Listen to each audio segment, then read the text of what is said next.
What's up, everybody? Matt Gajewski here, back again with the Awesemo channel, talking some college basketball DFS ahead of Saturday, March the 12th. We have two slates, and we're going to be covering the four-game night slate for you guys, the main slate on DraftKings. But before we get started, make sure to hit that thumbs up button, subscribe to the channel, and hit the notification bell so you know when this and all other content goes live. We're also brought to you today by Monkey Knife Fight, and we have a deal for those of you new to the platform.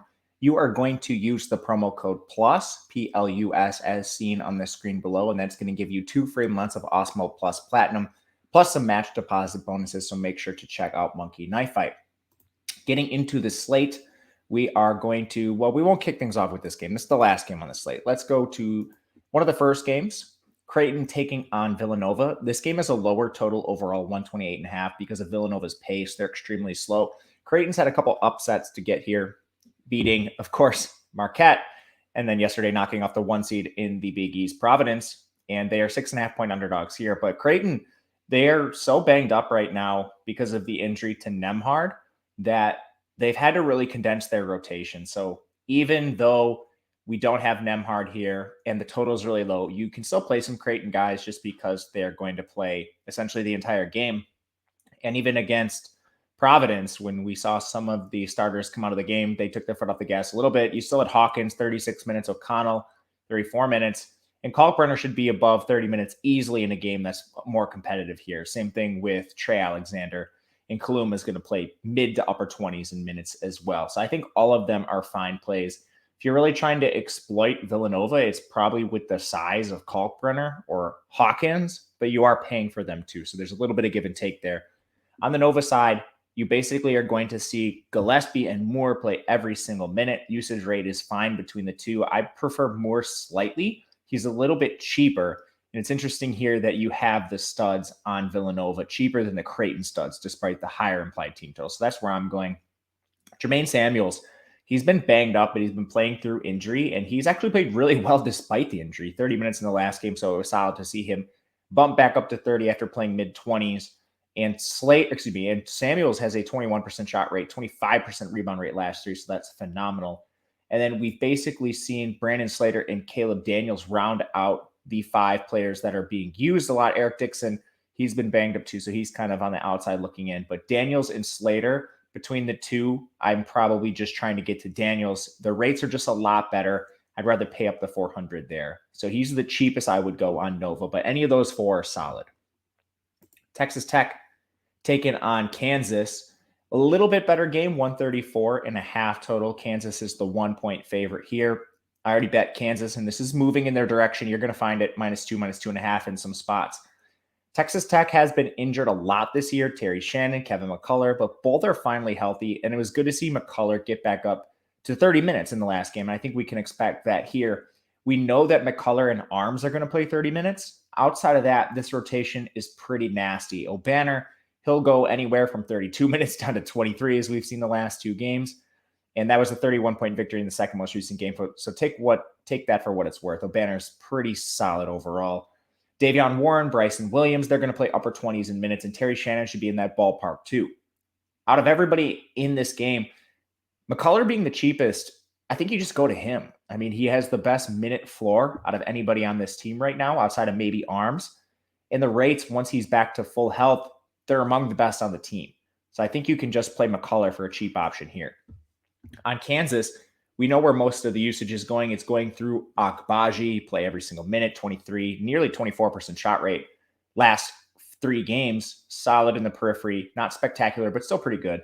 Agbaji at 7,700 is an option. Christian Brown, he's a little more of a peripheral player at this point, but I think if you need a GPP pivot like him, Jalen Wilson's also interesting, playing 30 minutes in 2 of the last 3. And in the game where he did not, he was in foul trouble. So he's run a little bit bad. I think you could play Wilson as a contrarian piece. Let a lot of people down yesterday. And he's also seeing a lot more consistency in the paint than Big Dave McCormick, who's played 14 and 10 minutes in the last 2 games. Again, he's battled some foul issues, but I don't expect McCormick to be in the 30-minute range again. But that's something to monitor. He's a GPP play. DeJuan Harris is basically running as a point guard right now. Remy Martin's still not getting a ton of minutes. He did have 19 in their last game. So now since he's returned from injury, it's gone from 6 to 12 to 19.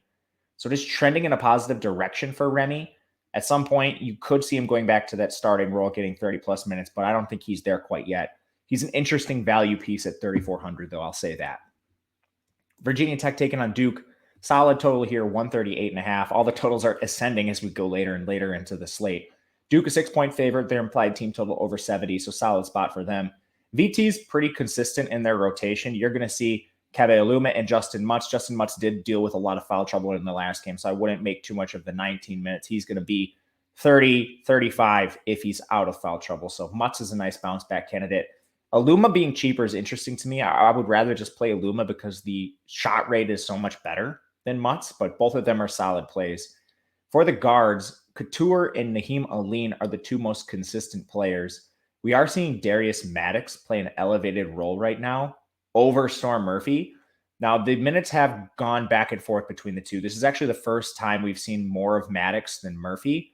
So this is a little concerning. Padula is also going to rotate in. Padula plays a little more one-for-one compared to Murphy, like at the point guard, but I think you're just playing Maddox if you're going that cheap.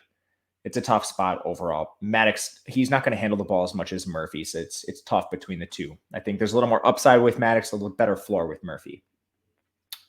On the Duke side, we have Paolo Banchero, extremely expensive, but we know his rates are phenomenal. He plays every single minute. He's above 23% shot rate, rebound rate, and assist rate last 3 games.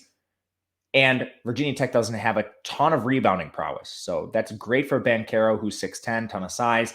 Also good for Mark Williams, who's playing maybe the most consistent basketball of his career minute-wise. Rates have always been fantastic for Mark Williams. Shot rate isn't necessarily the best, but his rebound rate is above 35%, giving him a ton of double-double equity if the minutes continue to be where they are, which is low 30s, upper 20s. Wendell Moore is more of a peripheral player. He's actually taken a ton of shots recently, highlighted by the 26-point game in their second most recent contest. But he's a little more volatile. We played Wendell Moore a lot this year, especially early in the year when his rates were fantastic. And then he's gone through slumps. We know Banchero's consistent. We know Mark Williams has the immense rebound rate, giving him double-double equity. Wendell is more of a peripheral player consistently this year, so he's just going to be volatile. Trevor Keel's mainly a ball handler for this team. He's really cheap. 6.2K is a solid price for him, but I think you could also play AJ Griffin, who is a bit cheaper here as well. They're going to be the cheap attachments to Duke, and I'm honestly fine with either. 30 minutes for both in the last game. Final game of the slate is Arizona taking on UCLA. The best total at 143. Arizona's the 1-point favorite, 1.5 in some spots. Arizona played their first game against UCLA where they lost without Tubelis for most of it. It was his first game back from injury. He also got in foul trouble, so I believe he played 15 minutes. Tubelis is going to be a key to exploiting UCLA, who's not the biggest team in the conference. So I think that's why you see Arizona only as a slight favorite here. But overall, they have plenty of studs to target. You have Mathurin at 7,100, which is flat out too cheap for a guy who has the rates that he does, over a 20% shot rate, solid rebound rate too. So there's a little bit of double-double equity with him. Tubelis finally played 34 minutes. I mean, this guy was playing 22, 24, 26 minutes in that range for a large stretch of time. And I think a lot of it because of blowouts, but getting Tubelis back to 34 is a phenomenal thing to see. His rates are so good that he's one of the best plays flat out on the slate. I'll be playing a lot of Tubelis. Kirk Kriisa, he did not play in the last game. We saw him on crutches and in a boot, suggesting to me that Kirk Kriisa is not going to play the rest of the Pac-12 tournament, and I think they're trying to just get him ready for the NCAA tournament. Without Kriisa, Justin Kier was the main ball handler. He's 4,700, which is still too cheap. And that also gave Pelle Larsson some extra minutes too. He went up to 26. These two guys are solid value plays. Preference towards Kier because of his ball handling ability, and he should step in 1-for-1 into that Kirk Kriisa role a little bit better than Pelle Larsson, but both are solid. UCLA, they're going to use 4 players for nearly the entire game in Jaquez, Bernard, Campbell, and Juzang. Between this group, my preference is to get down to Campbell, the main ball handler, or Johnny Juzang, who's that elite shooter, kind of a combo guard who is involved in the periphery. With Juzang, he's coming back from the injuries now, 3 or 4 games removed, but the minutes have started to tick up. The usage is back up. So he's still not priced in the range where we saw him before the injury. He was up there with like the Jaime Jaquez, who's at 7,200, and the injury reduced him all the way to 58. So you're buying pretty low on Juzang still, which I like. Jaquez has been extremely involved, over a 23% shot rate, rebound rate, and assist rate. I think some of those come down a little bit with healthier bodies around him, but he's still somebody that's so involved. You could play him in tournaments. I would rather just play Mathurin on the other side than Jaquez overall. Jules Bernard kind of sitting in the middle. I'd rather play Juzang than get to him. But that'll do it for the slate. Thank you guys for watching. Let me know in the comment section what your favorite plays are. We'll be back again tomorrow, breaking down the championships that are occurring on Sunday, and we'll be with you all through March Madness. So make sure to check out those videos. I'm Matt Gajewski on Twitter, at Matt_Gajewski. Thank you guys for watching.